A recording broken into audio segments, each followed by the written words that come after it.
Hey guys, welcome back to my YouTube channel. So today I want to share with you guys my experiences at Nationals and go over all the crazy stuff that has happened over the past few weeks here. Anyways, moving forward, I actually just recorded a podcast with the Canadian Powerlifting Podcast to do some podcasting.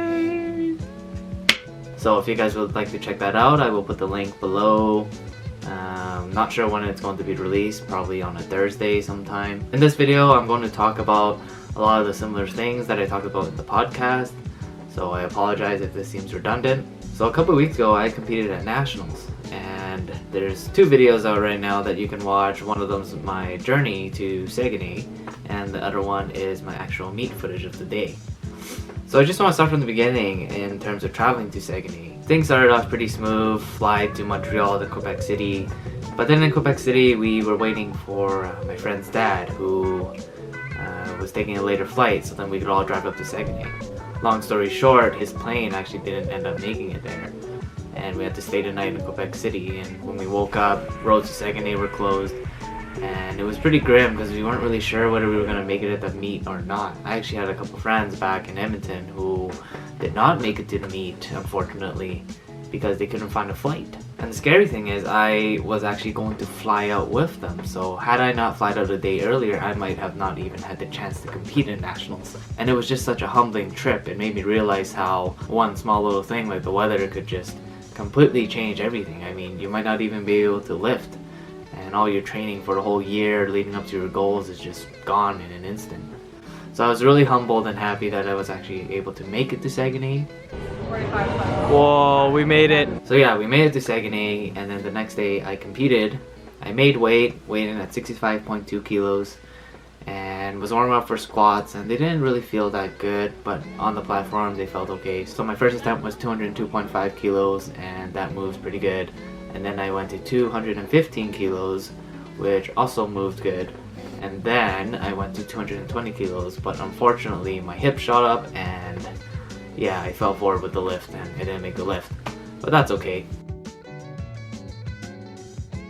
I've actually never missed a third squat in the hole before. It's always been on dead for something. So I actually made a joke and said, oh, since I missed my squat, I'll probably go 3 for 3 on bench. And I've never went 3 for 3 on bench. And that's exactly what happened. Hit 132.5 kilos. The pauses were super long, but that's okay. 140 kilos, and then 142.5 kilos for my third attempt, and they went good. Start! Press! Back! Push! Hold it! And the goal coming into this meet was a 500 Wilks, so going deadlifts, opener of 255 kilos, and then we did 273 kilos to hit the 500 Wilks. And then after that, pulled 283 kilos for the unofficial world record. Yeah! So the meet went good, totaled 640.5 kilos, had a Wilks of 508. And so with my performance, I also took home the best junior lifter.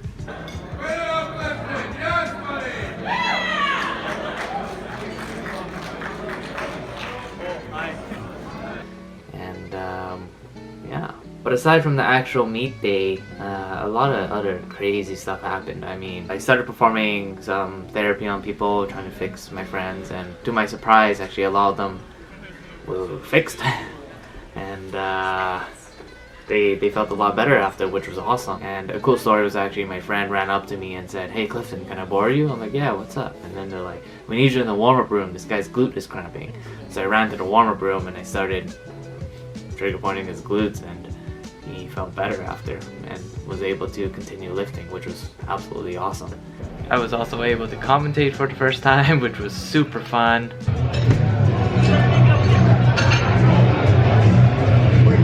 Good live stream.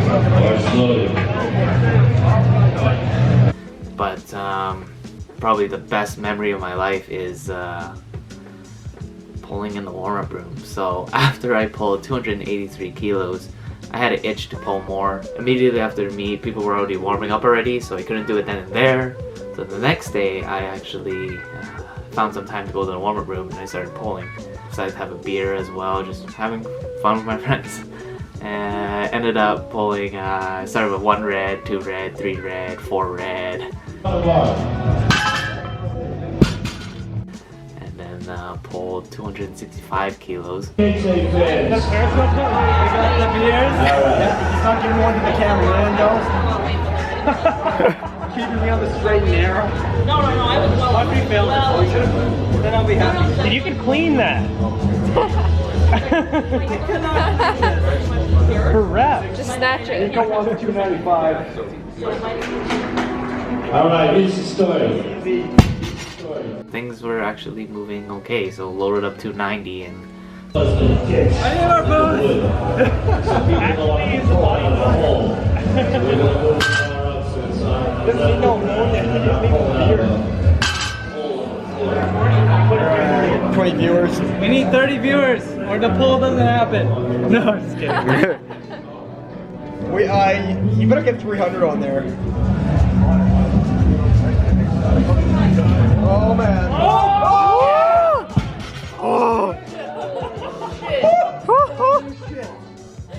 I'm done. surprisingly I got it, and I blew my hand at that point and my chest was kind of cramping from the beer, but decided to call it there and was already stripping the weight.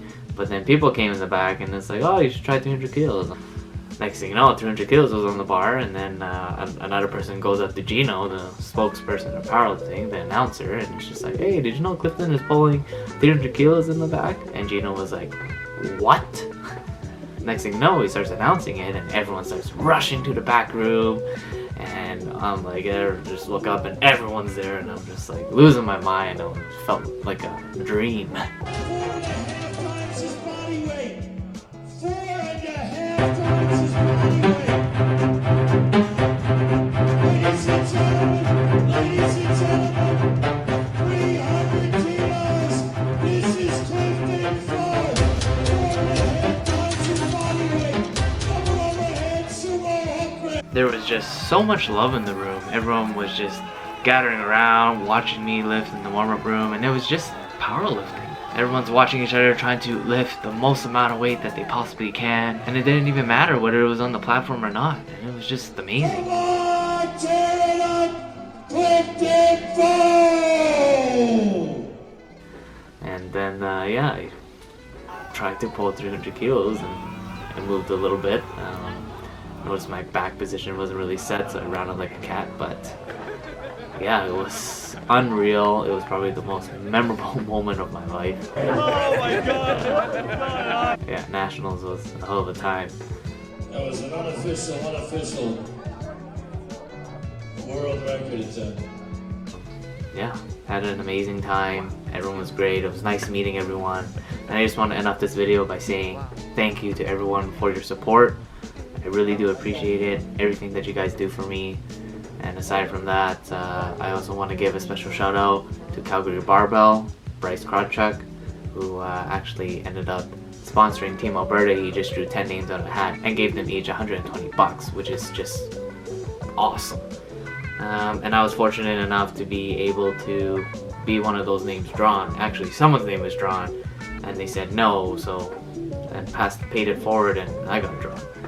So I just want to thank you, Bryce, and I also want to thank my sponsors, SBD Canada and Inner Strength Products, Ray and Ryan. Thanks for all that you do. I would literally not be here without you guys. And just as a fun little thing to give back, I want to do a small little giveaway. So if you guys were interested, you can enter the giveaway. I believe Canadian Powerlifting Podcast has a form that you can fill out, and if you're selected, you can get a free shirt. But otherwise, just I'll have my own form down here. I'll give away a few shirts. Not sure how many. I've already given away a few, but yeah, enter and you'll have a chance to get a free Lift On shirt. So thank you guys again, and as always, I will see you guys next time.